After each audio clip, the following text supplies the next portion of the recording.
Sir ये मामला हुआ है जो आज क्या प्रकरण है पूरा? 20 नवंबर को थाना लोनी बॉर्डर में एक खाली प्लॉट में एक शव मिला था, जिसका चेहरा लगभग पूरा ही जला हुआ था और उसकी जो कपड़े पहना हुआ था, जब चेकिंग उनकी की गई, तलाशी ली गई तो उसकी तलाशी में एक आधार कार्ड उसकी जेब से मिला था।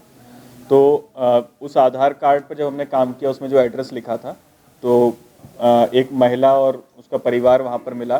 तो उस महिला ने उस मृत शव की शिनाख्त अपने पति के रूप में की, लेकिन तभी से कुछ डाउट था पुलिस को और हम लोग इस पर लगातार कई टीमें गठित करके लगातार इसमें काम कर रहे थे कि शायद ये शव उसका ना हो।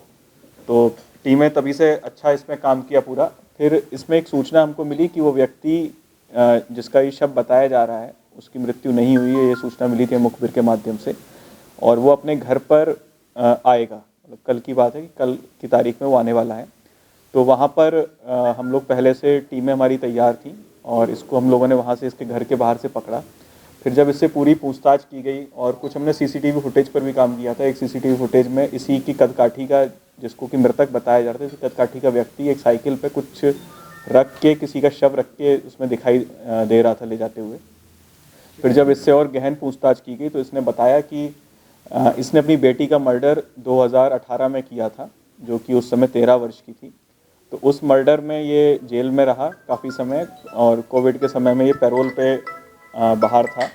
पैरोल पे बाहर आने के बाद इसने इसकी पैरोल की अवधि ख़त्म होने वाली थी। इसके अलावा बहुत ही जल्दी इसको ऐसा लग रहा था कि इसको सज़ा भी इसमें हो जाएगी इस मामले में अपनी बेटी के। तो इसने पत्नी के साथ मिलकर अपनी ये प्लानिंग की कि हम लोग इस तरह से करेंगे और किसी एक मज़दूर को ये अपने घर पर एक दिन पहले लाया, कुछ काम करवाया, झांसा दे के उसको लाया। फिर उसको इसने अपने कपड़े दिए और बोला कि अगले दिन ये पहन के आना।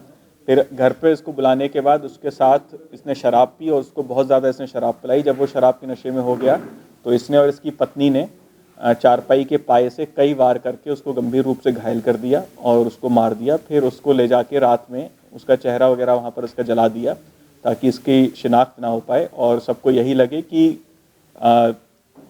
इसने यही दिखाने की कोशिश की मुझे ही किसी ने मार के यहाँ पर डाल दिया है।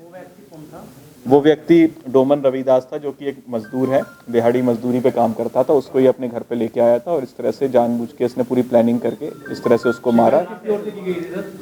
इसकी शिनाख्त जब हम लोगों ने इस पे काम किया तो करावल नगर से एक मिसिंग रिपोर्ट हमको मिली।